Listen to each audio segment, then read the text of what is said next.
The champagne glass shattered against the marble floor 3 feet from Isadora Sterling's face. Crystal fragments scattered across black and white checkered tiles like frozen tears. The sound cut through chamber music and polite conversation. 200 guests in the Newport Mansion's grand ballroom turned as one organism. Their faces held that particular expression wealthy people reserve for public scandal, hunger disguised as concern. Isadora did not flee. She stood perfectly still in her borrowed emerald gown. The dress belonged to Mrs. Eleanor Whitmore, her employer. It was beautiful. It was also 2 years out of fashion, which in this room meant it screamed charity case louder than any words could. Vivian Blackwood stood 15 feet away. She wore midnight blue silk that probably cost more than Isadora earned in 6 months. Diamonds glittered at her throat like teeth. Her face held the kind of beauty that came from good genes and better cosmetic dermatology. Sharp, cold, viciously composed. How clumsy of me. Vivian's voice carried across the sudden silence. I do hope I didn't startle you, Miss Sterling. The title dripped with contempt. Mrs. Whitmore's hand found Isadora's elbow. A warning. A lifeline. Eleanor Whitmore had survived 40 years of high society warfare. She knew blood in the water when she smelled it. No harm done, Miss Blackwood. Isadora kept her voice steady, flat. She had practiced this voice for 4 years, the voice of someone who did not matter. Someone who blended into expensive wallpaper and Venetian plaster. Vivian smiled. It did not reach her eyes. You know, everyone here has been so curious about you. She turned to address the crowd like a conductor before an orchestra. Mrs. Whitmore's mysterious estate manager. So efficient, so educated, such impeccable references. The pause held venom. But I recognized you immediately, of course, though I suppose most people wouldn't remember the girl who lived in that little cottage near Willowbrook. 4 years ago, before she disappeared without a trace. Isadora felt the room shrink, felt 200 pairs of eyes dissect her borrowed dress, her careful makeup, her desperate attempt at invisibility. She had built a new life, one careful brick at a time. Vivian was taking a sledgehammer to the foundation. My brother visited that cottage quite regularly. Vivian's voice took on a theatrical quality. She was enjoying this. 3 times a week, if memory serves. Always after dark. Always alone. How very discreet. Someone gasped. Mrs. Whitmore's grip tightened on Isadora's arm. Of course, everyone knows Damien was engaged to Olivia Pemberton at the time. Vivian examined her manicured nails. The Pembertons own half the banks in Boston. Such a suitable match, until it wasn't. The implication hung in the air like smoke. Mistress, homewrecker. The words no one said, but everyone heard. That's quite enough, Vivian. A man's voice from the crowd. Older. Authoritative. Senator something or other. Even he sounded uncomfortable. Is it? Vivian turned her arctic gaze on him. I merely thought Miss Sterling's employer should know who she's harboring under her roof, given the circumstances. What circumstances? Mrs. Whitmore spoke for the first time. Her voice could cut glass. Vivian's smile widened. Why the theft allegations, of course. I'm sure they're completely unfounded. Just like I'm sure Miss Sterling had nothing to do with my brother's broken engagement. Or his subsequent difficulties. She let the word hang. Then she turned and walked away. Her heels clicked against marble like a countdown. The crowd parted for her like the Red Sea. Conversations resumed in urgent whispers. Eyes found Isadora and slid away. Judging, dismissing, cataloging her for future gossip. Isadora stood frozen. 4 years of careful construction. 4 years of being no one, needing nothing, expecting less. Gone in 90 seconds. Mrs. Whitmore steered her toward the terrace doors. Fresh air. Escape. They made it 3 steps before Isadora saw him. Damien Blackwood stood near the refreshment table. He wore a perfectly tailored tuxedo that emphasized shoulders broader than she remembered. His dark hair was shorter now. Streaks of silver at the temples that hadn't been there before. 4 years had carved away softness, left only angles and shadows. He looked older, harder, like something that had been broken and badly repaired. But his eyes were the same, storm gray, searching the crowd until they found her face. Recognition hit like a physical blow. Then something else, something that looked like longing and regret wrapped around a core of absolute certainty. He took a step forward. Isadora turned and walked in the opposite direction. The Whitmore Mansion library smelled like old leather and older money. Floor-to-ceiling shelves held first editions that no one read. Persian rugs thick enough to muffle footsteps. A marble fireplace cold despite October chill creeping through leaded windows. Isadora stood at the window watching moonlight silver the ocean beyond the lawn. Her hands shook. She pressed them flat against the glass until the trembling stopped. The door opened behind her. I gave you strict instructions not to follow me. She didn't turn around. When have I ever followed instructions? Mrs. Whitmore's voice held dry humor. Isadora heard ice clink in crystal, turned to see her employer pouring 2 generous measures of scotch. Eleanor Whitmore was 55, silver-haired, and possessed the kind of spine that had allowed her to bury a senator husband and emerge stronger. She wore power the way other women wore perfume. She held out a glass. Isadora took it. The scotch burned going down. Good. I should resign. Isadora's voice sounded distant to her own ears. Don't be ridiculous. She called me a thief in front of 200 people. Vivian Blackwood is many things. Subtle is not one of them. Mrs. Whitmore settled into a leather chair. Sit down before you fall down. Isadora sat. How much of it was true? Mrs. Whitmore's eyes held no judgment, only calculation. The cottage, Damien's visits, the engagement. Isadora stared into her scotch. All true. And the rest? I never stole anything. I never asked him to break his engagement. I left because he wouldn't choose. The words tasted like ash. He wanted both, the banking heiress and the poor historian's daughter. His future and his whatever I was. His love. Mrs. Whitmore said it like a diagnosis. Isadora's laugh held no humor. His convenience. Silence settled between them. Outside, gravel crunched. Car doors slammed. The gala was ending. Tomorrow the phones would ring. Lunch invitations would be canceled. The polite fiction that Isadora Sterling was respectable would crumble like wet paper. I meant what I said about resigning.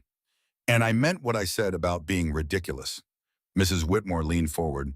Do you know why I hired you 4 years ago? My references were impeccable. A bitter smile. Fake but impeccable. Because you reminded me of myself at 28. The admission hung in the air. I married Senator Whitmore for love. His family said I was after his money, after his name. They spent 20 years trying to prove it. Isadora looked up. She had never heard this story. The difference between you and me is that I had a ring. Mrs. Whitmore's expression hardened. You only had promises. But the contempt, the whispers, the assumption that ambition and affection can't coexist in a woman's heart, that I know intimately. What did you do? I outlived them all. A grim smile. And I built an empire while I was at it. The door burst open. Damien Blackwood filled the frame. He looked like he'd run from the ballroom. His bow tie hung loose, jacket unbuttoned, hair disheveled from his hands. His eyes found Isadora and relief flooded his face. Then he saw Mrs. Whitmore and stopped. Forgive the intrusion, Mrs. Whitmore. His voice was deeper than Isadora remembered. Rougher. I need to speak with Isadora. Miss Sterling is not receiving visitors. Please. The word came out raw. 5 minutes. Isadora stood, her heart hammered against her ribs. 4 years of silence. 4 years of rebuilding, and he looked at her like she was oxygen and he was drowning. No. The word fell between them like a stone. Damien's face went blank, the look he always got when she heard him, when her words found the soft places he pretended didn't exist. Isa, don't. She cut him off. You don't get to call me that anymore. You don't get to burst in here like you have rights, like you didn't spend 4 years doing nothing while I... Her voice cracked. She swallowed the weakness, lifted her chin. You left me alone 4 years ago. I'm returning the favor. I searched for you. His voice went quiet, dangerous. I hired investigators. I checked every city between here and California. I went to your father's colleagues, his friends, anyone who might have known where you'd go. You should have looked harder. The words hit him like a slap. She saw him flinch, saw his jaw tighten with the effort of control. I broke the engagement 3 days after you left. Silence. Isadora felt the floor tilt beneath her feet, felt Mrs. Whitmore's sharp inhale of surprise, felt 4 years of careful certainty crack down the middle. What? I went to the Pembertons, told them I couldn't marry Olivia. I stood up to my mother, my sister, everyone who threatened to cut me off. His eyes never left her face. I was ready to give it all up. The company, the name, everything. To find you. Liar. But her voice wavered. 3 days, Isadora. That's how long it took me to realize that pile of stones and dead men's money meant nothing without you. He took a step into the room. When I saw the cottage empty, When I found the key on the table and not a single note, I thought something had happened to you. I thought you were dead. Another step. It took me 6 months to accept you'd left by choice. Another year to stop looking. I never stopped regretting. He stood close enough now that she could smell his cologne. Same brand, different man. I know what I did 4 years ago. I chose comfort over courage. I chose my inheritance over your heart. I was a coward wrapped in an expensive suit, and you deserve better. His hand reached for hers. She jerked back. Don't. I'm not that man anymore. Then prove it. The challenge hung between them. Not with words, with action. Before Damien could answer, the door opened again. This time a man in his 60s entered. Wire-rimmed glasses, conservative suit, the kind of generic professionalism that made him simultaneously trustworthy and forgettable. He carried a leather briefcase like it contained state secrets. Apologies for the interruption. His voice held Boston Brahmin vowels. Old money, old families. I was told I might find you here, Mr. Blackwood and Miss Sterling. Damien turned, his body shifting to shield Isadora. Protective instinct. She hated that it still worked on her. Who are you, Marcus Pemberton? He set his briefcase on a side table. I was your father's attorney, Miss Sterling. I've been trying to locate you for quite some time. Isadora's blood went cold among his. My father died 4 years ago. I'm aware. I handled his estate. Marcus removed a folder from the briefcase. Which is why I need to speak with you. Privately, if possible. Anything you have to say to Miss Sterling, you can say in front of me. Damien's voice went hard. Actually, Mr. Blackwood, that's not your decision to make. Isadora stepped around him, faced Marcus directly. My father had no estate. He died with debts and dignity. Nothing more. Marcus's expression didn't change. Your father had a great many things, Miss Sterling, including secrets he entrusted me to reveal only when you were ready. He opened the folder, removed a single sheet of paper, held it out. Isadora took it. The paper was heavy, expensive. The letterhead read, Sterling Maritime Holdings, LLC. Her hand started shaking again. Your father was not just a historian, Miss Sterling.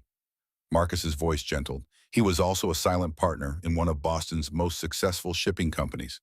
He hid it deliberately, to protect you from the kind of attention that wealth attracts. The room spun. This is a mistake. No mistake. I have all the documentation. Tax records, board minutes, share certificates. Marcus pulled out more papers. Your father owned 40% of Sterling Maritime. Upon his death, those shares transferred to you, along with accumulated dividends from the past 4 years. He removed one final document, set it carefully on the table. It was a bank statement.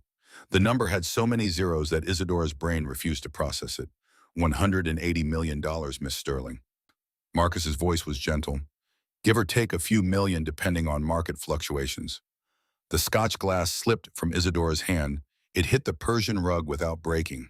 Amber liquid soaked into antique wool. She had lived in a cottage with a leaking roof. She had sewn her own clothes. She had left Willowbrook with $10 and a broken heart because she refused to be bought. And her father had been a millionaire. This is impossible. Your father was a brilliant man, Miss Sterling, but he was also paranoid. He watched too many fortunes destroy the people who inherited them. He wanted you to build your own life first. Find your own strength. Only then would you inherit his. Damien moved closer. She felt his presence like heat. Did my father know? The question was directed at Marcus, but the lawyer looked at Isadora, waiting for permission. She managed a nod. Yes. Marcus adjusted his glasses. Theodore Blackwood and Silas Sterling were not friends exactly, but they moved in similar circles. They made an arrangement. If anything happened to Silas, Theodore would watch over Isadora, ensure she was safe. My father died 3 years ago. Damien's voice went flat. Who's been watching over her since then? Marcus hesitated. That would be me, Mr. Blackwood. From a distance, I made certain Miss Sterling's employment references were impeccable. I ensured her background checks came back clean. I've been monitoring her well-being. Isadora felt violation crawl up her spine. You've been spying on me. Protecting you. There's a difference. There. She turned to Mrs. Whitmore. Did you know? Eleanor's face held genuine surprise. I knew your references were too good to be true. I assumed you'd fabricated them. I didn't care. You were competent. A pause. And you reminded me of myself. Isadora's laugh came out strangled. I've been living on charity while sitting on a fortune. Your father's instructions were explicit. Marcus's voice took on a professorial tone. You were to inherit on your 30th birthday, or sooner if you faced genuine danger, either physical or financial. I'm 28. Yes, which brings me to why I'm here tonight. Marcus pulled out a newspaper clipping. Recent, yesterday's Society page. The headline read, Blackwood heiress Vivian targets former family associate. The article beneath was poison dressed as journalism. It detailed Isadora's mysterious background, her sudden appearance in Mrs. Whitmore's employment, the questions surrounding her relationship with the Blackwood family. It stopped just short of calling her a criminal, just barely. Vivian Blackwood has been making inquiries. Marcus's voice hardened, aggressive ones. She's hired investigators to dig into your past. She's been speaking with people who knew your father. She's looking for leverage. Why? But Isadora already knew. Damien's jaw clenched. Because she knows I still love you, and she'll destroy anything that threatens her control over the family business. Marcus nodded, which means, Miss Sterling, that you now face genuine danger. Financial, certainly, possibly physical, which triggers the early inheritance clause. He produced another document. This one required signatures. Sign this and your father's fortune becomes officially yours. You'll have the resources to protect yourself, to fight back. He paused. To ensure Vivian Blackwood can't destroy your reputation the way she clearly intends to. Isadora stared at the paper. 4 years ago, she would have sold her soul for this kind of security, for the power to stand as Damien's equal, for the ability to tell his mother and sister exactly where they could put their contempt. Now it felt like a trap, like her father's ghost reaching from beyond to manipulate her life one more time. What if I refuse? Then the money sits in trust until your 30th birthday, and Vivian continues her campaign unimpeded. Marcus's expression held sympathy. I knew your father for 30 years, Miss Sterling. He was many things. Controlling, yes. Paranoid, absolutely. But everything he did was to protect you from exactly this situation. This situation being powerful people who view you as a threat. Damien made a sound low in his throat.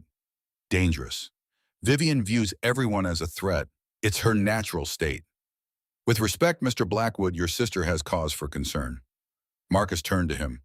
Miss Sterling now controls 40% of Sterling Maritime. Your family's company, Blackwood Maritime, is Sterling's primary competitor.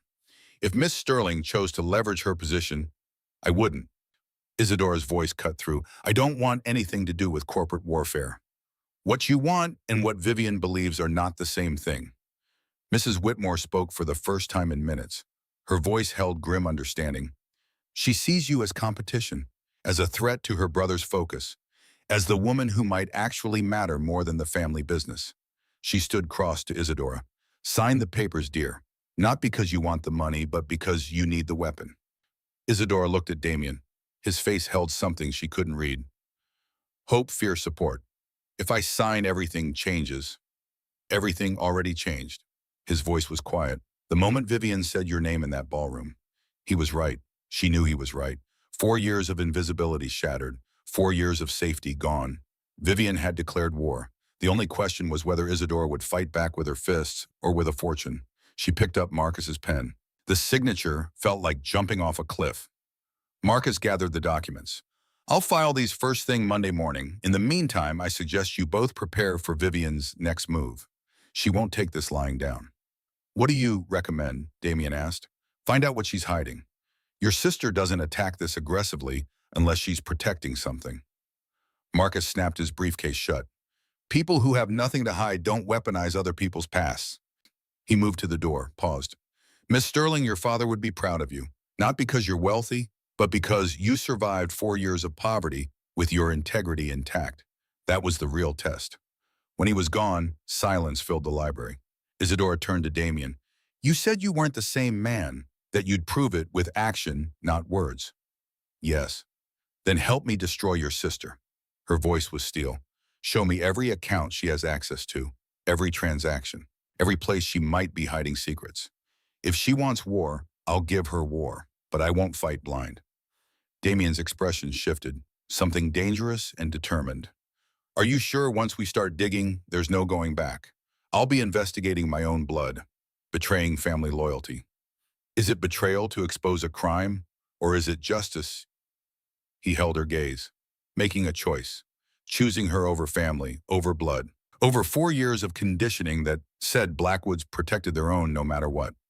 My laptop is in the car. I have access to certain family accounts, oversight privileges. He pulled out his phone. Give me 2 hours. I'll bring you everything.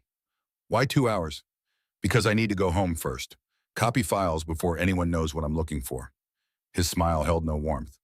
My sister is smart, but she's also arrogant. She thinks I'd never turn on family. That mistake is going to cost her everything. He moved to the door, stopped. Isadora, when this is over, when we've taken down Vivian and cleared your name, I want a chance, a real chance, to prove I've changed, to show you that I choose you. Not because you're wealthy now, but because I should have chosen you 4 years ago when you had nothing. Isadora's throat tightened. One battle at a time. One battle at a time. He nodded, effed, mit up. Whitmore poured them both fresh scotch. That man is either very brave or very foolish. Maybe both, Isadora took the glass. What would you have done if you were me? Exactly what you're doing, taking the weapon, preparing for war, trusting the man who broke your heart because he's the only one who knows the enemy well enough to help you win. She raised her glass. To terrible choices and the women strong enough to make them anyway. Isadora clinked her glass against Eleanor's. Outside, October wind rattled windows. The world turned. And somewhere in Boston, Vivian Blackwood slept peacefully, unaware that she'd just made a fatal mistake. She'd given Isadora Sterling a reason to fight, and 180 million reasons to win. The headline hit the Boston Globe's morning edition like a pom-poms. Blackwood heir's former companion revealed as shipping heiress. Isadora read it over coffee in Mrs. Whitmore's breakfast room. November had arrived with cold rain and colder headlines. Outside reporters camped on the front lawn. 3 news vans, photographers with telephoto lenses.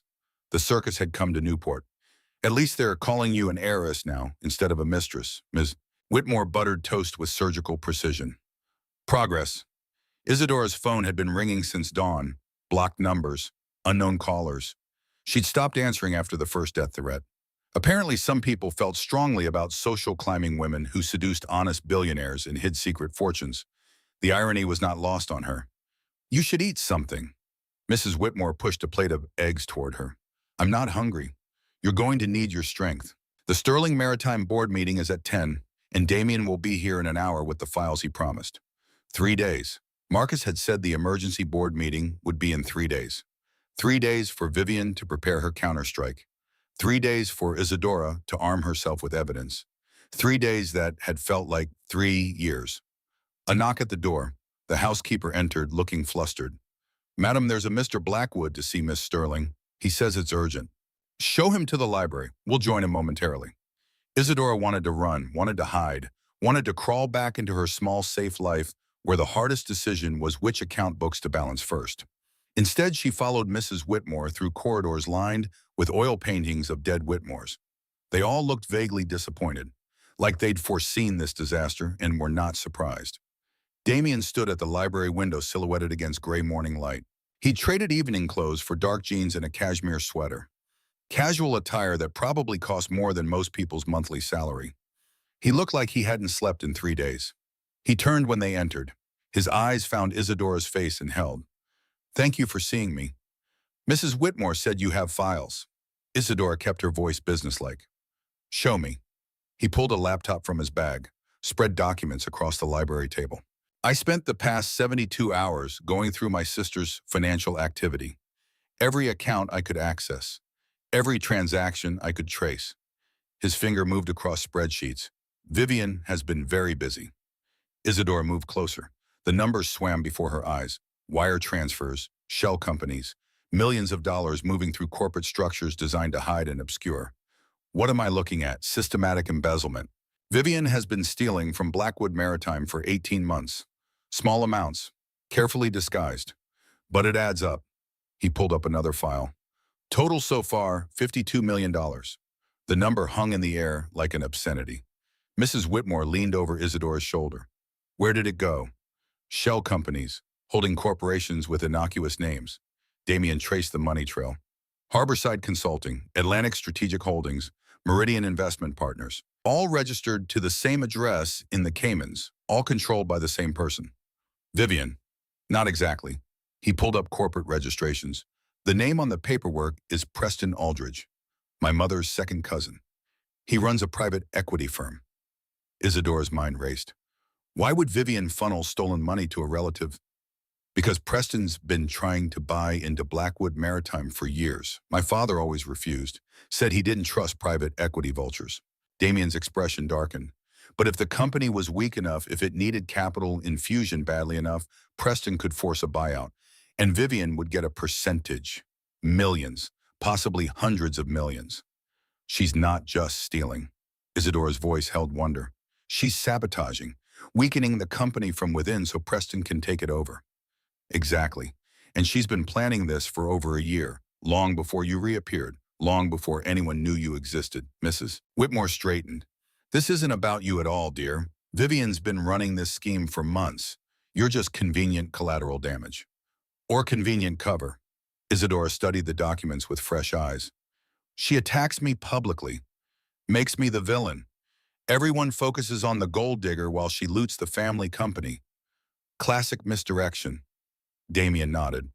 But she made a mistake. She didn't know you'd inherit. Didn't know you'd have resources to fight back.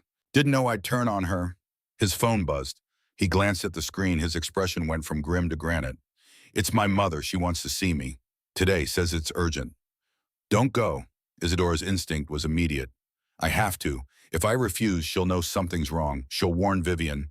He pocketed the phone. But I won't go unprepared. He pulled a small device from his bag, recording equipment. If my mother knows about Vivian's crimes, I'll get her to admit it. If she doesn't, I'll tell her. Either way, I'll have proof of what the family knew and when they knew it. That's your mother. That's a woman who might be complicit in corporate fraud. His voice was cold. Family loyalty ends where criminality begins. He gathered his laptop, looked at Isadora with something that might have been longing or regret or both. After the Sterling board meeting, after we've stopped the merger, after all this is over, he paused. Can we talk, really talk, about what happens next? Isadora wanted to say yes, wanted to believe that after the war came peace, that after they destroyed his sister and rebuilt their reputations, they could find their way back to each other. But 4 years of scar tissue made her cautious. One battle at a time.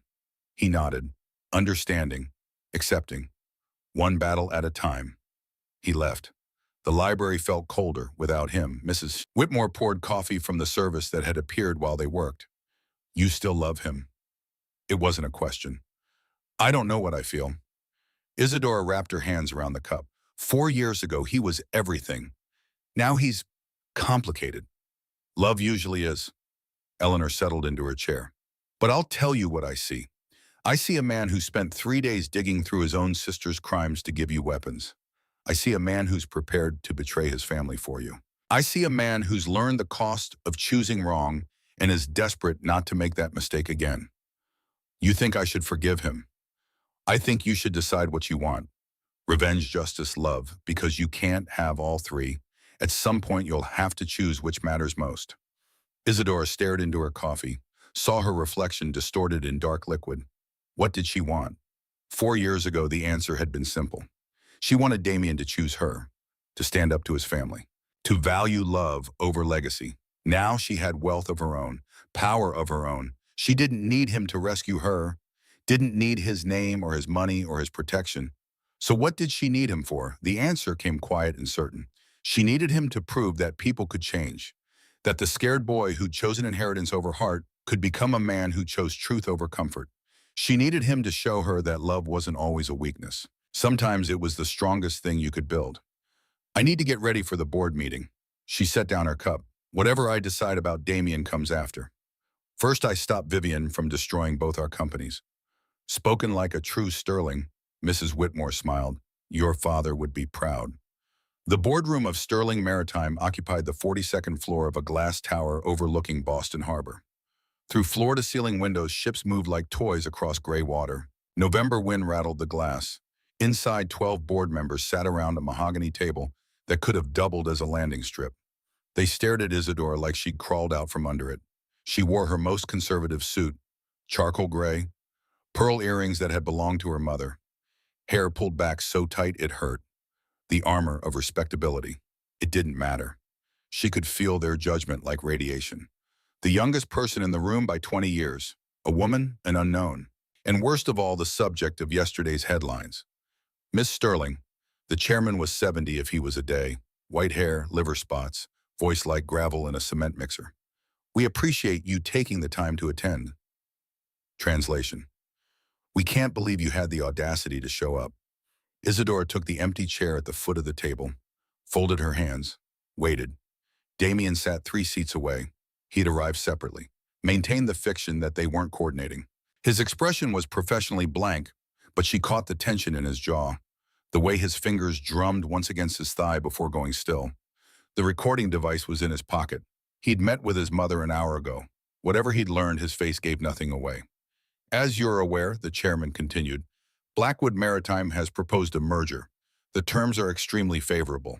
We would combine operations, eliminate redundant overhead, and create the largest shipping conglomerate on the eastern seaboard. He slid a document across the table. Isadora didn't need to read it. She and Marcus had spent last night memorizing every clause. The board has voted. 10 members in favor, 1 abstention. His eyes flicked to Damien. We need your approval to proceed.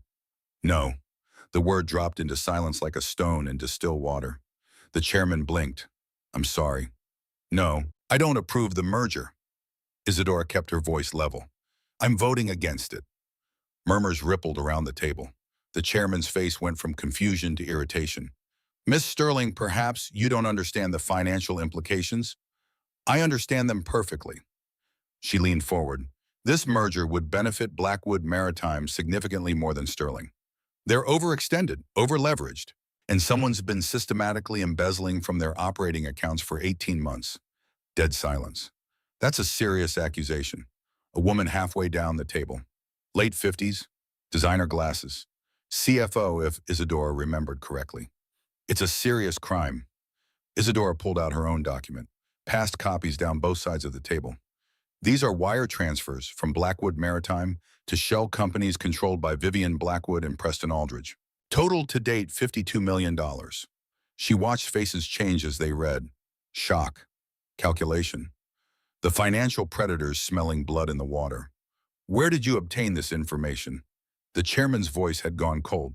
From Blackwood Maritime's own accounts. Mr. Blackwood has full access as a family member and shareholder. He brought the irregularities to my attention. Every eye turned to Damien. He met their gazes without flinching. My sister has been stealing from the company, funneling money to our cousin, Preston Aldridge.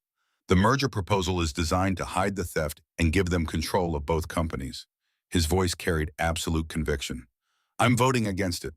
My 20% combined with Miss Sterling's 40% constitutes a controlling majority. The chairman's face went purple. This is highly irregular. So is embezzlement. Isadora stood. The merger is dead. If Blackwood Maritime wants a relationship with Sterling, they can propose it again after they've cleaned house and prosecuted the criminals in their executive suite. She gathered her papers, turned to leave. Miss Sterling, the chairman's voice stopped her. You've made a powerful enemy today. Isadora looked back, smiled without warmth. I made that enemy 4 years ago. Today I just stopped pretending she wasn't. She walked out. Damien followed. In the elevator, they stood in silence. 42 floors of descending tension. When the doors opened, Damien caught her arm. I need to tell you what my mother said. They found a coffee shop, anonymous, crowded enough for privacy through noise. Damien ordered 2 coffees neither of them would drink. My mother knew. His voice was hollow.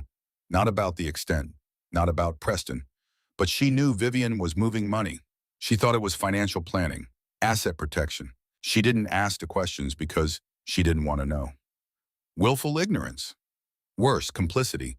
She told me, he stopped, struggled. She told me the family is bankrupt, has been for 2 years. The Blackwood fortune is gone. Mortgaged properties, depleted trust funds. We've been borrowing against assets to maintain appearances. Isadora felt the ground shift. The merger wasn't just about Preston's ambition. It was about survival. Vivian and my mother thought if they could merge with Sterling, the combined company would be strong enough to hide the Blackwood debts. They'd save the name, save the reputation. No one would ever know how close we came to public bankruptcy. And me, well, where did I fit in their plan? You didn't. You were a complication. Vivian attacked you because she was terrified I'd choose you over the family business. If I'd insisted on marrying you, my mother would have fought it. The family couldn't afford a scandal, couldn't afford anything that might spook creditors or investors. He pulled out his phone, played audio. Constance Blackwood's voice filled the space between them. Cultured, cold, admitting everything. The bankruptcy, the conspiracy, the plan to use the merger to hide their crimes, and buried in the middle one sentence that made Isadora's blood run cold. Vivian was right to attack that Sterling girl. We can't afford Damien's romantic entanglements. Not now. Not when everything depends on appearances. Damien stopped the recording. I have 2 hours of this. My mother admitting she knew about the embezzlement, knew about the merger plan, knew Vivian was destroying the company, and did nothing to stop it. What are you going to do with it? Give it to the SEC, to the federal investigators, to anyone who'll listen. His eyes met hers. I'm done protecting people who destroy lives to save their pride. Isadora reached across the table, took his hand. First time she'd touched him voluntarily in 4 years. This will destroy your family. My family destroyed itself. I'm just making sure everyone knows the truth. They sat there, holding hands in an anonymous coffee shop. Two people who'd loved and lost and found themselves on the same side of a war neither had wanted to fight. After this is over, Isadora said quietly, I don't know what happens to us. I don't know if I can trust you again. Don't know if I want to I know. But I'm glad you're here. I'm glad you chose truth over loyalty. I'm glad you're not the man who left me in that cottage 4 years ago. Damien's grip tightened. Neither am I. The ambush came in the parking garage. Isadora was 3 steps from her car when she heard heels on concrete. Sharp, rapid, angry. She turned. Constance Blackwood emerged from behind a concrete pillar like an avenging ghost. She wore black Chanel, pearls that probably cost more than Isadora's car. Her face was a mask of controlled fury. You have destroyed my family. Isadora kept her hand on her car keys, calculated the distance to the driver's door. Wondered if Constance would actually try to physically stop her. Your daughter destroyed your family. I just exposed it. Vivian made mistakes. All children do. Constance moved closer. But she was protecting what matters. The Blackwood name, the Blackwood legacy, things you could never understand. I understand legacy. Isadora's voice went hard. My father built one without stealing, without lying, without destroying people who got in his way. Your father was a coward who hid his fortune and let his daughter live in poverty. Constance's lip curled. At least I taught my children the value of what we built. You taught them that money matters more than integrity, that power excuses cruelty, that anyone not born into your world deserves contempt. Isadora took a step forward. You taught them to be exactly like you. Constance's hand moved fast. The slap connected with Isadora's cheek, sharp, stinging. The sound echoed off concrete and steel. For 3 seconds, neither woman moved. Then Isadora smiled. It was not a kind expression. Feel better. Constance's hands shook. Whether from rage or shock at her own violence, Isadora couldn't tell. You will regret this. I promise you that. My family has connections you can't imagine. We will destroy you. We will take everything you have, and we will grind you into dust. Try, Isadora touched her burning cheek. But understand something, Mrs. Blackwood. I'm not the girl from the cottage anymore. I'm not hiding. I'm not afraid. And I have resources now that match yours. She unlocked her car, paused with her hand on the door. Your son chose me over your approval. Your daughter chose crime over family loyalty. And you chose pride over everything. Maybe the problem isn't me. Maybe it's you. She got in the car, drove away, left Constance standing alone in the parking garage with her fury and her pearls and the slowly dawning realization that she'd lost. Marcus Pemberton's office had become war room and sanctuary. Maps of corporate structures covered one wall. Legal documents blanketed every surface. Empty coffee cups marked the passage of sleepless nights. He poured Isadora a scotch she didn't ask for but accepted anyway. The SEC has opened an investigation. Federal agents will be interviewing Vivian tomorrow. His tone was dry. Your recording accelerated everything. Good. Isadora sipped the scotch. It burned. What happens now? Now we wait for Vivian's counterstrike. She knows you've blocked the merger. She knows her crimes are exposed. She's cornered and dangerous. Marcus removed his glasses, cleaned them with a cloth from his pocket. Cornered animals bite. Let her. There's something else. He pulled out a document. Old, yellowed, official seals. Vivian has found something in the family archives. She showed it to the Blackwood board this morning. It's Theodore Blackwood's will, Damien's grandfather. Isadora's stomach sank. What does it say? Marcus slid the document across. Article 7 was highlighted. In the event that my heir or any subsequent heir enters into matrimony with an individual of demonstrably questionable moral character, or with an individual lacking in appropriate social standing and reputation, the entirety of the Blackwood family trust shall be dissolved and distributed to the junior branch of the family, specifically the Aldridge line, who have maintained the standards of conduct befitting the Blackwood name. The words blurred before Isadora's eyes. This is... She couldn't finish. Unconscionable, but binding. Marcus's voice was grim. I've had 3 law firms review it. Theodore Blackwood drafted this will 15 years ago. It's been validated. It's ironclad. What does this mean? It means if Damien marries you, he loses everything. The trust fund, the company shares, the properties, $300 million worth of assets transferred to Preston Aldridge. Marcus leaned forward. Vivian knows Damien cares for you. She's making sure there's a price. Isadora set down her glass, felt 4 years of hope collapse like a house of cards. How much does he lose? Everything. He'd keep his salary as an executive. Maybe, if the board doesn't fire him, but controlling interest gone, family assets gone. The Blackwood legacy his great-great-grandfather built, handed over to a cousin who's been conspiring to steal it anyway. There has to be a loophole. I've been searching for 3 days. The will is airtight. Theodore Blackwood had it drafted specifically to prevent exactly this situation. He wanted to make sure future generations couldn't marry for love instead of strategy. Isadora stood, walked to the window. Outside, November rain turned Boston streets to mirrors. 4 years ago, Damien had chosen his inheritance over her. Now he'd have to make that choice again. Only this time she had wealth of her own, power of her own. She didn't need his money, but she needed to know if he'd choose her anyway. There's more. Marcus's voice pulled her back. Vivian's petition to the board.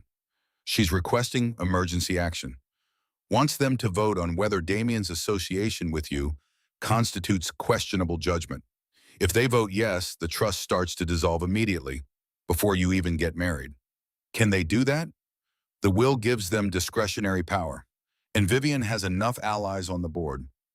Enough leverage. He paused. The vote is tomorrow, 3 days after the Sterling board meeting. Damien will have to decide, you or his inheritance. 3 days. The timeline aligned like some cosmic joke. 3 days she'd asked for. 3 days she was getting, but not the way she'd imagined. The door opened. Damien stood in the frame. He looked hollowed out, exhausted, like he'd aged a decade in 3 days. You heard? Not a question. Marcus told me. Isadora turned from the window. $300 million. Your entire inheritance, everything your family built. Gone if I choose you. He moved into the room. Vivian's endgame. She destroys the company through embezzlement. Then uses our grandfather's will to destroy me for loving you. Preston gets everything either way. What are you going to do? Damien looked at her. Really looked. Like he was memorizing her face for a future where she didn't exist in his life. Then he went to one knee, right there in Marcus Pemberton's office, on hardwood floors that had seen a century of legal drama. I'm going to ask you to marry me, for real this time. Not someday, not after the battle's end. Right now, today. Isadora's heart stopped. Damien, you'll lose everything. I'll lose everything if I don't. His voice was raw. 4 years ago, I chose money over you. I chose my inheritance. I chose the easy path, and I spent every day since regretting it. He pulled a ring from his pocket. Simple platinum band, single diamond.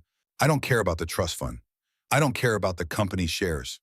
I don't care if I have to start over with nothing. His eyes burned into hers. I care about you, about us, about proving that I've learned what actually matters. You don't know what you're saying. $300 million is just numbers and accounts I never earned. My grandfather's money, my father's money, not mine, never mine. His hand shook. But you're real, you're here. You're the only thing I've ever wanted that actually mattered. Isadora felt tears burn her eyes, felt 4 years of armor crack. They'll take everything, then let them. I'll build something new, something that's actually mine, with you. He held out the ring. Marry me, Isadora. Not because I'm wealthy, not because I'm powerful, but because I'd rather have nothing with you than everything without you. She looked at Marcus. The lawyer's expression was carefully neutral. This is a terrible financial decision, Marcus said quietly. You'd be giving up generational wealth, security, power. I know. Damien didn't look away from Isadora. You'd be starting over, building from nothing, facing every door your name used to open suddenly slammed shut. I know. And you're willing to do that for her, for us. Damien's voice strengthened. For the life we should have had 4 years ago. For the chance to prove that some things matter more than money. Isadora pulled him to his feet, held his face between her hands. You're an idiot. I know. You're throwing away a fortune. I know. Your family will never forgive you. I know. His smile was broken and beautiful. Do you have any other objections, or are you going to answer my question? Isadora kissed him. Desperate, grateful, real. When they pulled apart, she was crying. Yes. The word echoed in the office. Marcus coughed, looked away, gave them privacy. Damien slipped the ring onto her finger. It fit perfectly. We're going to lose everything, Isadora whispered against his chest. We already have everything. He held her tight. Everything that matters. The emergency board meeting was held at Blackwood Maritime's headquarters, a glass tower that loomed over the harbor like a monument to old money and new crimes. Isadora entered through the main lobby with Damien beside her. Felt eyes track them, whispers follow them. The couple who'd destroyed the merger. The fortune hunter and the foolish heir. The scandal that wouldn't die. She wore red, deliberately. A suit that cost a fortune and announced her refusal to hide. Heels that added 3 inches in confidence. Hair down instead of pulled back. War paint instead of armor. The boardroom was all steel and glass. Modern, cold, designed to intimidate. 15 board members sat around a table that could have hosted the United Nations. Most were men. All were over 50. They looked at Isadora like she was a virus that had infected their pristine corporate body. Vivian sat at the head of the table. She wore black. Diamonds at her throat. Victory in her eyes. Constance Blackwood sat beside her daughter. United front. Family loyalty. The message was clear. Choose us or lose everything. Preston Aldridge occupied a seat near the middle. Late 30s. Handsome in a corporate shark kind of way. His smile when he saw Isadora held calculation and contempt. Thank you all for coming. Vivian's voice cut through murmurs. We're here to discuss a matter of urgent importance to the Blackwood family legacy. She pulled up a screen. Theodore Blackwood's will appeared. Article 7 highlighted. My brother has been conducting a relationship with a woman of questionable character. Isadora Sterling has been the subject of numerous allegations. She destroyed the Sterling-Blackwood merger. She conspired with Damien to access confidential family accounts. She has systematically positioned herself to benefit from Blackwood resources. She clicked to another slide. Headlines, the worst ones. Former mistress revealed as heiress. Blackwood heir's secret shame. Fortune hunter targets shipping dynasty. These are not rumors. These are documented facts. Miss Sterling lived as my brother's kept woman while he was engaged to another woman. She disappeared for 4 years only to return conveniently when her inheritance was revealed. Isadora sat perfectly still. Let Vivian dig her grave with words. Therefore, I am calling for a vote. Does Damien Blackwood's association with Isadora Sterling constitute grounds for trust dissolution under Article 7 of Theodore Blackwood's will? Silence. Then Marcus Pemberton stood. He'd been sitting quietly in the corner, observer status. Now he moved to the table like a general taking the field. Before you vote, I'd like to present some additional context. His voice filled the room. Command, authority. Miss Sterling has provided documentation to refute these allegations. May I? Vivian's eyes narrowed. This is not a trial. No, it's a board meeting, which means all relevant information should be considered before voting. Marcus didn't wait for permission. He pulled out folders, passed them around the table. Tax returns from Miss Sterling's time in Willowbrook. You'll note she earned a teaching salary, modest but documented. She paid rent on the cottage. She received no gifts or payments from Mr. Blackwood or any Blackwood entity. He clicked to change the slide. Bank statements appeared. Her accounts from that period. No unusual deposits, no transfers from Blackwood sources, no evidence of financial support or kept woman status. She supported herself entirely. Another click. Letters. References from Mrs. Eleanor Whitmore, Senator Whitmore's widow, and one of Boston's most respected society figures. From the headmistress of Ashford Academy, where Miss Sterling completed her graduate studies, from 3 Sterling Maritime board members who worked with her father, all attesting to her character and integrity. Marcus paused. Let the board absorb. As for questionable moral character, I'd like the board to specify what exactly Miss Sterling has done. She loved a man who was engaged to someone else. That man broke his engagement of his own free will. She left when she realized the relationship had no future. She supported herself for 4 years. She inherited a legitimate fortune from her father's legitimate business. He looked directly at Vivian. Where is the moral failing? Where is the low character? Or is this vote actually about something else entirely? Vivian stood. This is about you protecting your embezzlement scheme. Isidora's voice cut through like a blade. Every head turned. She stood, calm, certain, powerful. You've been stealing from this company for 18 months, funneling money to Preston Aldridge, planning to engineer a takeover. The merger with Sterling Maritime was designed to hide your crimes and give you control of both companies. She pulled out documents, the evidence she and Damien had compiled. Wire transfers, shell companies, offshore accounts, $52 million stolen from Blackwood Maritime and delivered to your cousin. This vote isn't about protecting the family. It's about silencing the people who discovered your crime. The boardroom erupted. Voices overlapped. Demands for explanation. Shocked gasps. Preston Aldridge stood. This is slander. This is documentation. Damien moved beside Isadora. United front. Every transaction, every transfer, every lie you and my sister told to cover it up. It's all here, and it's all been reported to the SEC. Constance Blackwood's face had gone white. Vivian, tell me this isn't true. Vivian's mask cracked. Just for a moment. Isadora saw fury and fear in something else. Desperation. Mother, they're trying to destroy us. You destroyed us. Constance stood. Her voice shook. You stole from your own family, conspired with Preston for what money power? For survival. Vivian's composure shattered. This company is dying, Mother. Has been for years. Bad investments, declining markets. We're mortgaged to our eyeballs. I was trying to save us before we collapsed into public bankruptcy. The word hung in the air like smoke. Bankruptcy. Isadora felt the room shift, felt understanding click into place. You're broke. Her voice was quiet, certain. The Blackwood fortune is gone. Constance sank back into her chair. Suddenly older. Fragile. Not gone. Not yet. But close. Her voice was barely a whisper. Theodore's trust is mostly a liquid. Properties, art, ships that are mortgaged beyond their value. The cash reserves have been depleted for years. We've been borrowing against assets to maintain appearances.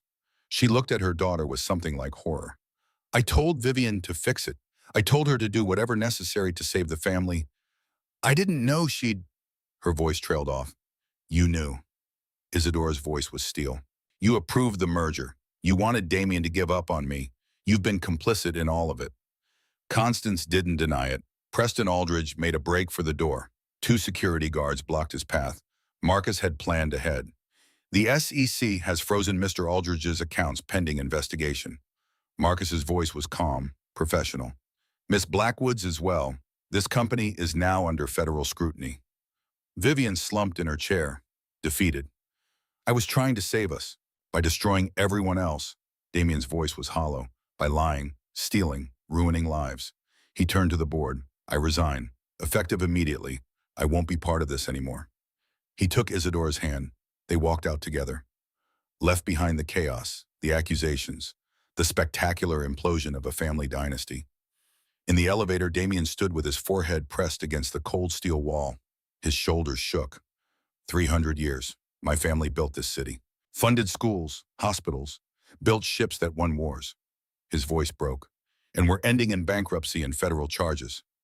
Isadora touched his back, felt his pain like her own. You're not responsible for their choices. I'm a Blackwood. It's all I've ever been. He turned to face her. His eyes were red. And now there's nothing left. No fortune, no company, no family that isn't facing federal charges. The elevator doors opened. Ground floor, lobby, freedom. Damien stepped out. Stopped. I have nothing, Isadora. No fortune, no company, no family that isn't criminal or bankrupt or both. His laugh was bitter. Some prize you're getting. A penniless ex-heir with a disgraced name. Isadora pulled him close. Right there in the lobby, in front of security guards and shocked employees in a world that was about to tear his name apart. You have me. Her voice was fierce. Certain. You have me, and 3 days ago you said that was enough. Was that true? Damien held her like she was oxygen. Yes. Then let's go home. She took his hand. What, to the estate? Not to the mansion. Home, wherever that is for us now. They walked out the main doors, into November rain that soaked through expensive clothes, into a future with no guarantees, into freedom purchased at the cost of everything. But they walked out together, and that Isadora thought was worth more than any inheritance. Marcus Pemberton's phone rang at 8 p.m. He answered to find Constance Blackwood on the line. She sounded older, smaller, broken in ways money couldn't fix. I need to speak with you, and with Miss Sterling, tomorrow morning. I have information, something that changes everything. What kind of information? The kind that proves I'm a fool, and that my father-in-law was wiser than I gave him credit for. Marcus arranged the meeting, hung up, stared at his phone. Constance Blackwood didn't ask for meetings. She demanded them. If she was asking, something significant had shifted. He called Isadora. Constance wants to meet tomorrow, 9 a.m. Says she has information that changes everything. It's a trap. Probably, Marcus's voice was dry, but I'm curious what kind, and whether it involves you getting your fiancé's inheritance back. Silence, then. We'll be there. Marcus hung up, poured himself a scotch. Tomorrow would be interesting. In the Blackwood estate, Constance sat alone in Theodore's study. The room hadn't been used since her father-in-law died. Dust-covered mahogany. Leather chairs smelled of age and secrets. She'd spent the past 6 hours going through Theodore's private papers, documents the family lawyers had filed away. Archives no one had bothered to read, and she'd found it. The letter. The truth. Her hands shook as she read it for the third time. Theodore Blackwood had been many things. Controlling, autocratic, obsessed with legacy, but he'd also been testing them. All of them. And Constance realized with crushing clarity that she'd failed spectacularly. She picked up the phone, called her daughter's attorney. Vivian was out on bail, facing charges, destroyed. Tell Vivian I'm sorry. Tell her I enabled this. Tell her, her voice broke. Tell her I was wrong about everything. She hung up, sat in the dark study, and for the first time in 40 years, Constance Blackwood cried, not for the fortune, not for the name, but for the son she'd driven away and the woman he'd chosen who was worth 100 Blackwood fortunes. Morning came cold and bright. Isadora and Damien arrived at Marcus's office at 9 sharp. They'd spent the night at Mrs. Whitmore's guest house, talked until dawn, made plans for a future that didn't include inherited wealth or family companies. They'd laughed, cried, made love like people who'd survived a war. Now they faced whatever Constance had to say. She was already there when they arrived, sitting in Marcus's guest chair. She looked smaller, older, no makeup, gray roots showing through carefully maintained blonde, a cardigan instead of Chanel. She looked human. Thank you for coming. Her voice lacked its usual command. Isadora and Damien sat, waited. Constance pulled a wooden box from her bag. Mahogany, ornate, the kind of container that held secrets too valuable for filing cabinets. This belonged to Theodore, my father-in-law. He gave it to me 3 days before he died. Made me promise not to open it until... She paused, steadied herself. Until the family faced destruction from within. She opened the box. Inside lay a single envelope, yellowed, sealed with voice bearing the Blackwood crest. He wanted you to have this, Damien, when you were ready. Damien took the envelope like it might explode. Broke the seal, read. His face went from confusion to shock to something Isadora couldn't name. This is impossible. What does it say? Isadora moved beside him. He handed her the letter. It was handwritten, shaky penmanship that came from age or emotion or both. My dear Damien, if you're reading this letter, then several things have happened. You've met someone your family deems unsuitable. You've faced the will I created, the one with Article 7 and its harsh conditions. And you've made a choice. I need you to understand something. That will is not real, not legally binding, not enforceable. It was theater, a performance designed to reveal character when character matters most. I spent my life watching men inherit fortunes they never earned. Watch them destroy what better men built. I swore my heir would be different, would prove himself worthy not through birth but through choice. The clause about questionable moral character was designed to force you to choose. Money or love, status or heart, the easy path or the right one. If you chose the woman, if you were willing to walk away from everything to prove your love was real, you passed the test. If you chose the fortune, you failed. It was always that simple. The real will, the legally binding one, sits in a safe deposit box at First National Bank. Box number 847. Marcus Pemberton has had the key all along. He was instructed to reveal its existence only after you made your choice. If you're reading this letter, it means you chose her, which means you understand something I learned too late. Legacy isn't about money. It's about who you choose to become when everything is at stake. Choose her, Damien. Choose love over legacy. And in doing so, prove you understand what legacy actually means. You inherit everything, the trust, the properties, the shares, all of it. Not because you were born to it, but because you proved you'd give it up for something that actually mattered. Your grandfather, Theodore Blackwood. Silence filled the office like a physical presence. Isadora read the letter twice. Each time the words stayed the same. A test. The entire will had been a test. Marcus! Damien's voice came out strangled. Did you know? The lawyer's expression held decades of careful secrets. I knew Theodore was unconventional. I received specific instructions. When you resigned from Blackwood Maritime, when you walked away from the company to stand with Miss Sterling, I was authorized to retrieve the real will from the safe deposit box. He pulled out a document from his desk drawer. Heavy paper, official seals, notarized. The actual last will and testament of Theodore Blackwood. No moral clauses, no character requirements. Everything goes to you, Damien. The trust, the properties, the shares, all of it. He paused. Provided you married for love, not advantage, which you've clearly done. Damien stared at the will, at the letter, at the box that had held a dead man's final lesson. He knew. Grandfather knew this would happen. Knew Vivian would find the fake will. Knew my mother would use it. Knew I'd have to choose. He planned for every contingency. Marcus's voice was gentle. Including your family's bankruptcy. Including Vivian's crimes. The real will has provisions, emergency funds, legal protections. Everything you need to rebuild what your sister destroyed. Isadora felt dizzy. So Damien doesn't lose the inheritance. He never was going to lose it. Not if he made the right choice. Marcus looked at Constance. The only question was whether anyone else would pass Theodore's test. Constance's composure cracked. I failed. I knew the moment I read his letter to me, the one he left in the same box. She pulled out another envelope, hands shaking.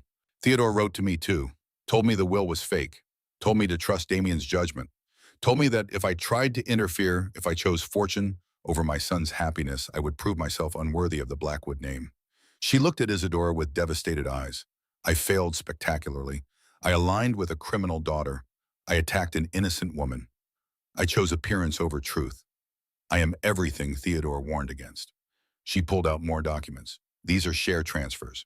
I'm giving you 20% of what's left of Blackwood Maritime, Miss Sterling. No strings, no conditions. Consider it restitution, or a wedding gift, or payment for teaching me a lesson I should have learned 40 years ago. Isadora stared at the papers. 20%. Combined with Damien's controlling interest in the emergency funds from Theodore's real will, they could rebuild the company. Save it. Transform it into something better than what had burned down. Why, her voice was quiet. Because you were right. Constance met her eyes. I don't regret my prejudice. I regret being wrong about your worth. That's a damning self-assessment. I'm 65 years old, too late to change my fundamental nature, but not too late to acknowledge the damage it caused. She stood. I'm moving to the Connecticut estate, retiring from the board. Vivian will plead guilty next week. When she's released, I'll try to help her rebuild. But I won't inflict her on this city again. What about Preston? Damien asked. Fighting extradition from the Caymans. He'll lose. The evidence is overwhelming. Constance moved to the door. He always loses when he doesn't have my money protecting him. She paused. You'll be good for the company. Better than we deserve. You'll ask questions we should have asked decades ago. You'll demand ethics we've pretended don't matter. She looked back. My husband would have liked you, Miss Sterling. Theodore too, obviously. They were both better men than the system they perpetuated. She left. The documents remained. Damien sat down, hard, like his legs wouldn't hold him anymore. I don't understand. Why would grandfather do this, the elaborate test, the fake will, the conditions? Because he loved you. Marcus's voice was certain, and he knew the only way to ensure you'd choose correctly was to make the choice cost you everything. If the inheritance came easy, you'd never value it, never understand its weight, never prove you deserved it. He stood, moved to the window. Theodore Blackwood watched his own father squander a fortune, watched friends' children destroy family businesses through incompetence and entitlement.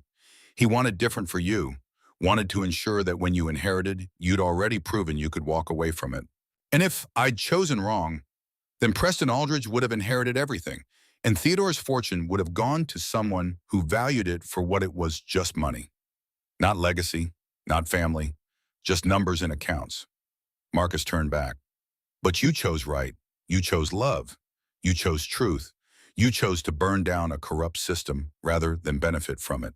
That's what Theodore was looking for. That's what makes you worthy. Isadora took Damien's hand, felt him trembling. You're wealthy again, she smiled. How does it feel? Terrifying. His laugh was shaky. What if I screw it up? What if I become what Vivian was? What if the money corrupts me? Then I'll be there to remind you that you were willing to give it all up.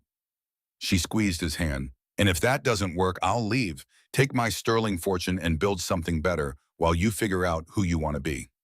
Damien pulled her close. I want to be the man who deserves you. And then be that, every day, with or without the Blackwood fortune. The scandal broke wide open not through legal documents or press releases, but through something far more damaging in the world of old money and older grudges. Public humiliation, the Boston Opera House annual gala, black tie, society's finest, the event where reputations were made and destroyed with equal efficiency. Vivian Blackwood attended despite her attorney's advice, released on bail. Defiant, she wore crimson. Statement jewelry, the armor of someone who refused to admit defeat. She arrived alone. Preston had fled back to the Caymans. She stood in the grand lobby accepting congratulations from people who didn't know the truth yet. The ambush came during intermission. The opera house lights came up. Guests flowed into the grand lobby. Crystal chandeliers threw prisms across marble. Champagne flowed. Conversations buzzed with carefully modulated scandal. Then the screens flickered to life. Every display in the lobby, every monitor, every surface that could show an image suddenly carried the same feed. Bank statements, wire transfers, email chains. The complete evidence of Vivian and Preston's conspiracy projected in high definition for everyone to see. The crowd went silent, watched numbers scroll past, watched proof of systematic theft play out like a corporate thriller. Vivian's face went white. She looked around wildly for an exit. Ladies and gentlemen, Marcus Pemberton's voice echoed through the sound system. He stood on the grand staircase like a prosecutor before a jury. I apologize for interrupting your evening, but I thought you should see what real moral character looks like. He gestured to the screens.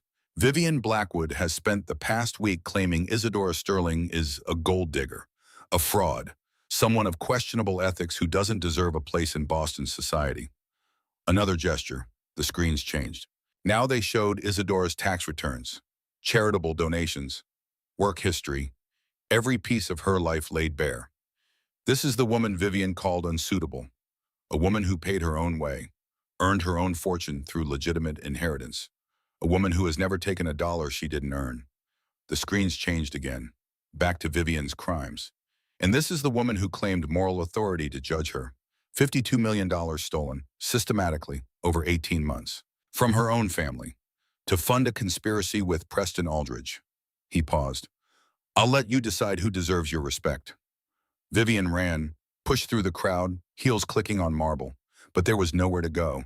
The evidence played on every screen, her crimes broadcast to everyone who mattered. In a private box overlooking the lobby, Isadora and Damien watched the scene unfold. They'd orchestrated this with Marcus, planned every detail, given Vivian just enough rope. Is it over? Isadora's voice was quiet. The public part. Damien pulled her close. The legal part will take months, but the part where she gets to hurt people, that's over. Below them, society processed the evening's real drama. Vivian's fall, Isadora's vindication, the Blackwood family's spectacular implosion broadcast in real time. Justice served with champagne and witnesses. The opera resumed. On stage, a soprano hit a note that made Crystal ring. And in their box, two people who'd fought through tests and betrayals and the weaponized legacy of a dead man held hands and watched art triumph over scandal. They'd won. Not through violence or vengeance, but through truth, through choosing each other when it would have been easier to walk away. Through proving that some things mattered more than money or name or social standing. They'd won. They returned to Willowbrook on a December morning when frost turned grass to silver. The cottage looked exactly as Isadora remembered. Small, shabby, perfect. Damien had maintained it through the years, kept it painted, fixed the roof, tended the roses her father had planted, a shrine to a love story that had ended badly and was starting again. They walked through rooms that held ghosts of younger versions of themselves. The kitchen where she'd made terrible coffee. The bedroom where they'd whispered promises neither believed would last. The garden where her father had died and where she'd decided to leave. Full circle. Different people in the same space. Damien stopped at the oak tree. Ancient, gnarled. It had stood for 200 years. Would stand for 200 more. 4 years ago I asked you to wait for me. His voice was quiet. To be patient while I figured out how to choose you over everything I'd been taught to value. I remember. I was wrong. I wanted everything. The acceptable life and the woman I loved. I thought I could have both if I was strategic enough. He turned to face her. But love doesn't work that way. He pulled out the ring box again, opened it, the same ring she already wore. This is the ring I gave you when I thought I was losing everything. When I chose you over $300 million. When I proved, or thought I proved, that you mattered more than money. He went to one knee, on the same ground where he'd once kept her like a secret. Now I know the truth. Grandfather's test, the fake will, the inheritance I never lost because I made the right choice. His eyes met hers. But this ring, this choice, this has nothing to do with tests or inheritances or dead men's approval. Then what is it? It's me choosing you, again, every day, not because passing a test gave me permission, not because losing everything proved I was worthy, but because you're you, and I'd rather build a life with you than inherit 1,000 fortunes. Isadora pulled him to his feet. You already gave me this ring. I know, but that was when I thought I had nothing to offer but love. Now I have everything. The Blackwood fortune, the company, the name, all of it. He took her hands. And it still matters less than you do. I want you to know that, to believe it, to never doubt that if I had to choose again tomorrow, I'd choose you. Isadora felt tears burn her eyes. You're doing this all wrong. You're supposed to propose once, not 3 times. Then tell me what you want, and I'll do it right.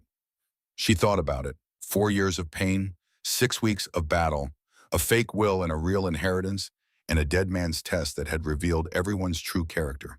What did she want? I want you to kiss me, under this tree, in this garden, in the place where everything started. Her voice was steady. And then I want us to go inside, pack up the cottage, and never come back here as the people we were. And what people will we be?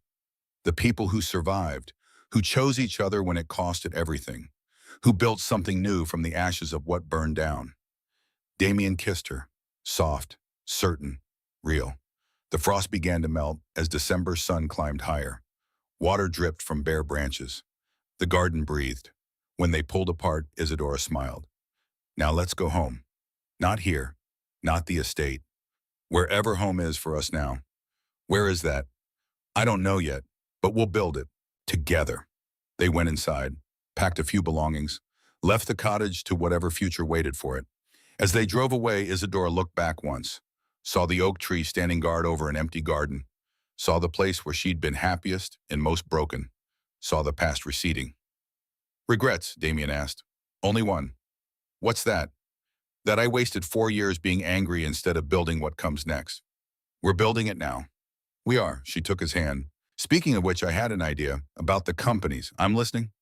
What if we merged them, Sterling and Blackwood, created something new? Something that honored what our fathers built, but fixed what they broke. Damien smiled. You want to merge with the family that tried to destroy you? I want to prove that some things are stronger than hate, stronger than prejudice, stronger than a dead man's tests. Her voice strengthened. Your grandfather wanted to know if you choose love over money. What if we proved that choosing love doesn't mean abandoning everything else? What if we built something that had both a shipping empire with a conscience, exactly, fair wages, environmental standards, profit with principle. Everything your mother said was impossible. Damien was quiet for a long moment. Then my grandfather would have loved you. Would he? He tested me to see if I'd choose correctly. But I think he'd be even more impressed that you're choosing to build instead of destroy. That after everything my family did to you, you're still willing to work with us. Not with your mother, not with Vivian, but with you, Isadora squeezed his hand. With you, I'll build anything. They drove toward Boston, toward a future that held boardrooms and battles and the hard work of transforming two broken companies into something better. But they drove together. And that made all the difference. Sterling Blackwood Maritime announced record profits and a revolutionary ethics initiative. Workers received profit sharing. Environmental standards exceeded federal requirements. The old guard complained, the new guard thrived. Vivian served 18 months in minimum security for embezzlement. Wrote letters to her mother that Constance answered with increasing warmth. Redemption would take years, but it was possible. Preston Aldridge lost his extradition fight, served 36 months, emerged humbled, started over in obscurity, and on a Saturday morning in June, Isadora Sterling Blackwood stood at the window of the 42nd floor office overlooking Boston Harbor. Same building where Sterling Maritime had voted to reject the merger. Same view, different woman. She wore a simple dress, no armor needed. Her engagement ring caught sunlight. Beside her, Damien reviewed quarterly reports. The board wants to expand into sustainable shipping. He looked up. Hydrogen fuel cells. Wind-assisted propulsion. They're calling it the Sterling Initiative. After my father, after you, you're the one who pushed for it. Isadora smiled, turned from the window. What do you think? I think your father would be proud. I think my grandfather would be impressed. I think we're building exactly what they hoped we would. A knock at the door. Marcus Pemberton entered, carried a bottle of champagne and an expression of quiet satisfaction. The SEC closed its investigation. Vivian's restitution is complete. The company is officially in the clear. He popped the cork. Congratulations, you survived. They toasted with paper cups because the office still didn't have proper glassware. More than survived. Damien raised his cup. We built something better than what existed before. To building better. Isadora clinked her cup against his. Outside the window, ships moved across the harbor. Trade continued. Legacy evolved. And in an office that had once been enemy territory, two people who'd fought through every test that wealth and family and society could throw at them stood together. Equals, partners, survivors. The war was over. They'd won not by destroying their enemies, but by refusing to become like them. By choosing truth over comfort, love over legacy, future over past. Ready for the next battle? Damien asked. What's the next battle? Convincing your Mrs. Whitmore to join our board. She's been dodging my calls. Isadora laughed. That's not a battle. That's a siege. Eleanor doesn't join anything unless she controls it. Then we'll make her chair, whatever it takes. You're learning. I had a good teacher. They left the office hand in hand, descended 42 floors to street level, emerged into June sunshine. The world continued. Society gossiped about newer scandals. The Blackwood name slowly rebuilt from ruins. The Sterling legacy expanded in directions Silas had never imagined. And two people who'd been tested by love and money and family and fate walked into their future together. Not because a dead man designed it, not because society approved, not because the inheritance demanded it, but because they chose it. Every day, every moment, every time it would have been easier to walk away. That choice, that simple, daily, deliberate choice, had changed everything. The past was past, the future was now, and they were ready.